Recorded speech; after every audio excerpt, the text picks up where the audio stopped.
So I think the key is really reciprocity. Yeah, reciprocity means yes, I will contribute to limiting the climate crisis if you do so as well. And we need a simple common commitment to which the most important countries can agree to.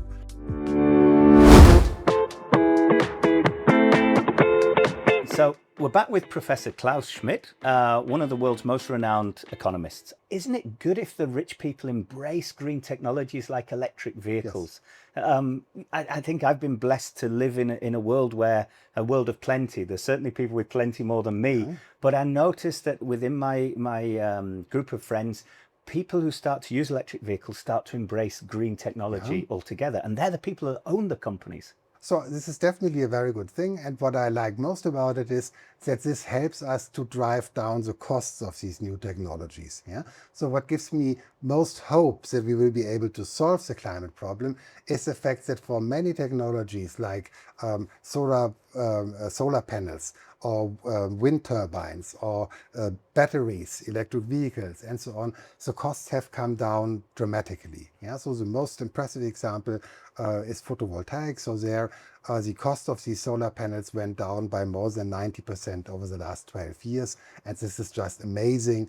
And so solar energy is now more cost efficient than burning fossil fuels. Yeah? This is fantastic.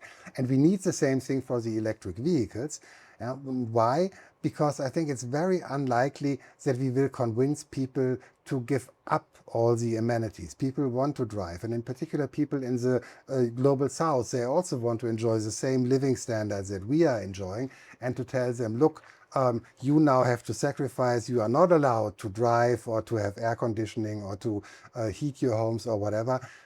This is not going to work. Yeah? And so what we have to do is we have to drive down the cost of these new technologies to a level where they are competitive with burning fossil fuels, and then we can also convince poorer people or people in the global south to embrace these technologies and to become climate neutral. Okay, and so you co-authored a paper back in 1999, which is one of the most cited papers in economic history.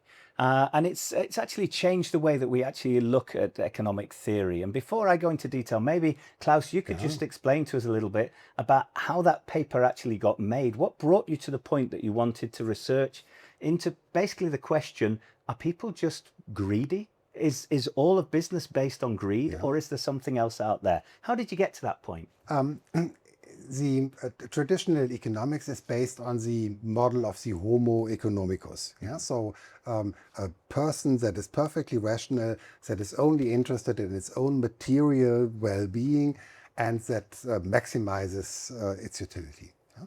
And this is, we knew for a long time that this is not how real people look like, but all our models are built on this fiction, on this character. And so what Ernst Fehr and I did in the late 1990s was to come up with a model that is a little richer, so that allows people to have social preferences. Yeah? We do not assume that people only have social preferences. So many people are very selfish.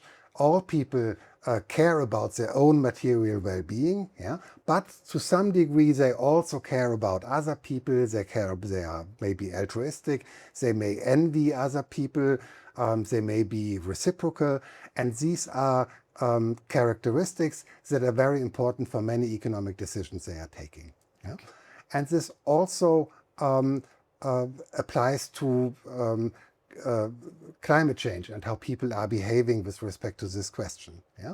So people are definitely selfish in the sense that they want to enjoy a good life, they want to go on holidays, they want to drive a car, they don't want to freeze in winter and have air conditioning in the summer. And this is not going to go away. We have to deal with this. Yeah? But they also care, at least to some degree, about their children, how the world in which their children will live. They care about the catastrophes that we are observing in the rest of the world that are due to climate change. And they want to reduce their carbon footprint. They are willing to pay something for this. Yeah? And so one question is, how can we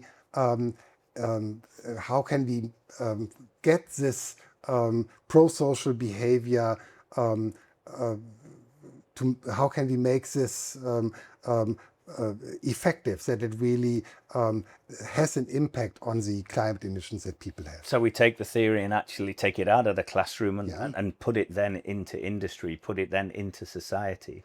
Exactly. Yeah. So part of my research was on, well, how should we regulate markets so that these pro-social activities become effective? And it turns out that there are some market regulations that are actually counterproductive in this respect, and others that are very good. Yeah.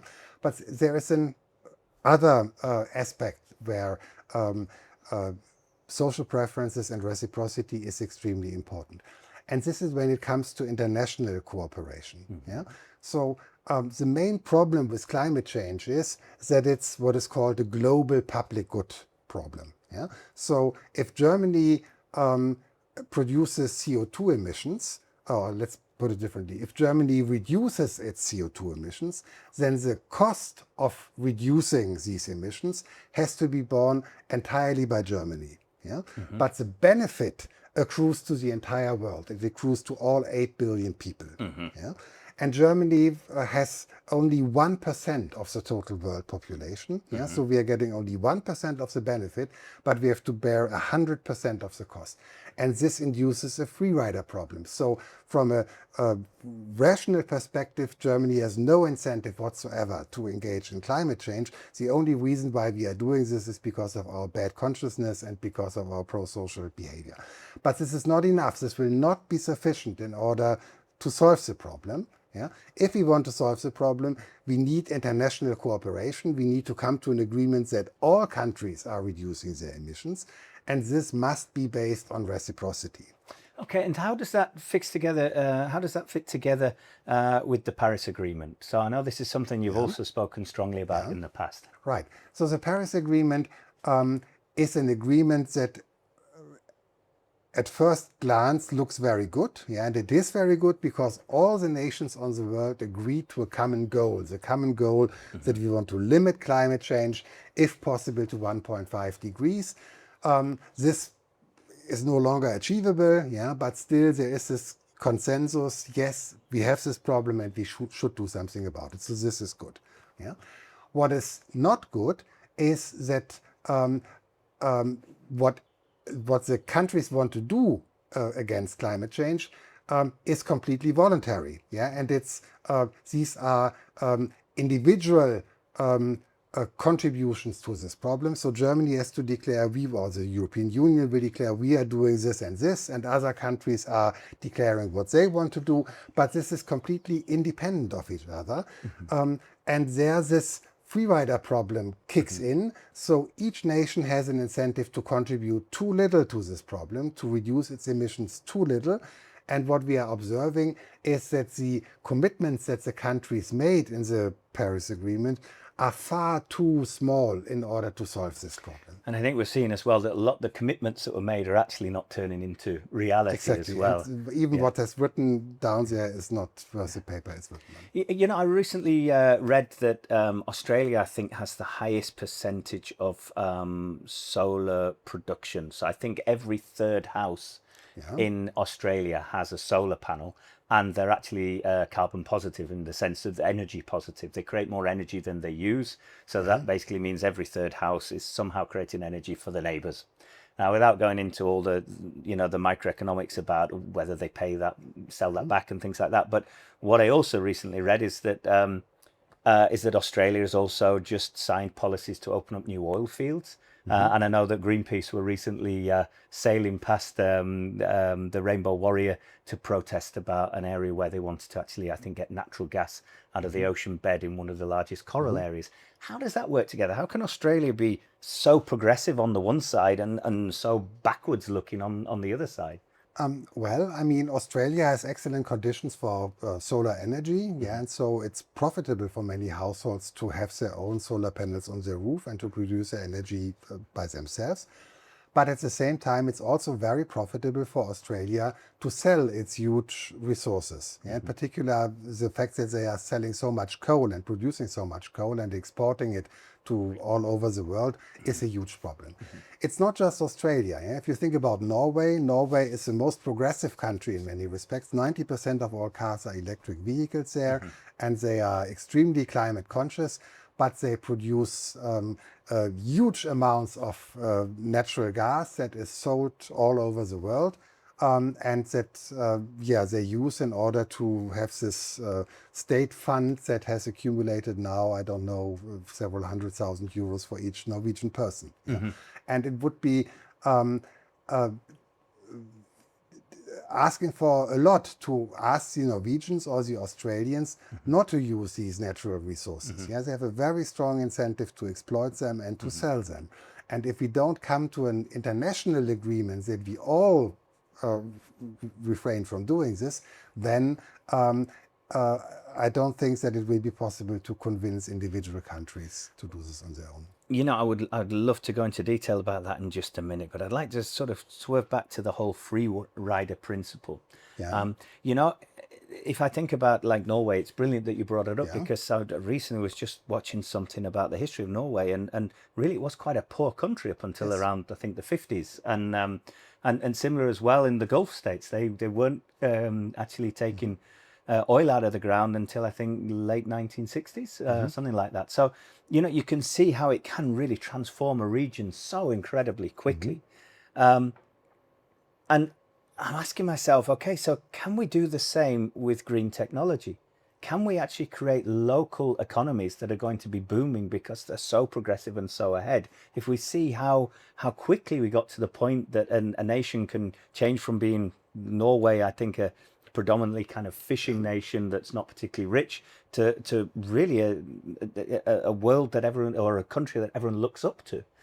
Do you think it's possible to do the same with green technology, to do the same with Yes, I think in principle it is possible, and we will eventually get there, but it will take a considerable amount of time. Also, if you think about the energy transitions that we went through in the past, if you think about the introduction of coal until it was replaced by oil, then oil until it was partially replaced by gas, and now comes the renewable energies. So far it's only a very small fraction of total energy production that comes from renewables. We have to expand this dramatically. For this we have to make it cheaper, and we managed to do this already, so this is very good news. What we didn't manage to do so far is to restructure our electricity markets, our electricity grids. And so a huge problem that we are facing in Germany on days like these, when there's a lot of sunshine, there's so much solar power produced that the price for electricity is probably negative at the moment. So we have an oversupply of green electricity, but as soon as the sun sets, there is too little, and then the prices will shoot up. And so we need buffers, we need batteries, storage, in order to smooth the electricity price. And for this we have to build a new electricity grid, which is going to be very expensive. Okay, and of course we're dependent on the people who are actually earning money with carbon technology at the moment to do that. So they're going to have to actually put something in there. And if we now talk about this free rider principle, how does that relate together? Because, if I think about it, we're basically in a situation that if your neighbor doesn't care, then you don't need to care either. How can we actually create that incentive? How can we get large corporations to actually start building this infrastructure? For me, it always boils down to the same question. We know what to do. Why aren't we doing it? So I think the key is really reciprocity. I will do if you do. And so in particular at the national level. So there will be, so we had Kyoto, it failed. We had Paris, it basically failed. There will be a third major attempt in order to solve the climate crisis. And then we have to do it in a better way. We have to structure these negotiations in a way that reciprocity becomes a chance. Reciprocity means, yes, I will contribute to limiting the climate crisis if you do so as well. And we need a simple common commitment to which probably not or not all countries, but the most important countries can agree to. And there's no chance that Russia will agree to this or that Saudi Arabia will agree to this. Yeah? But the major countries like China, like the US, like the European Union, they are all basically affected in a very similar way by climate change. They have the same interest, and it should be possible for them to come to an agreement, even if in many other policy areas they are not agreeing, they are bitterly opposed to each other. But this is an area where they do have a common interest, and where it should be possible to come to a reciprocal agreement. Certainly, and I know that recently the UN and Oxford University did a joint survey, the largest ever international survey on climate change. And I think it was 84% on average of the world's population in, I think, 175 countries, if I remember rightly. They all would like their governments to put their political differences to one side so we can fix the planet. You know, we can go back to hating each other afterwards. But until we fix the planet, let's put everything to one side and let's work together. And I wonder whether we'll actually be able to do that.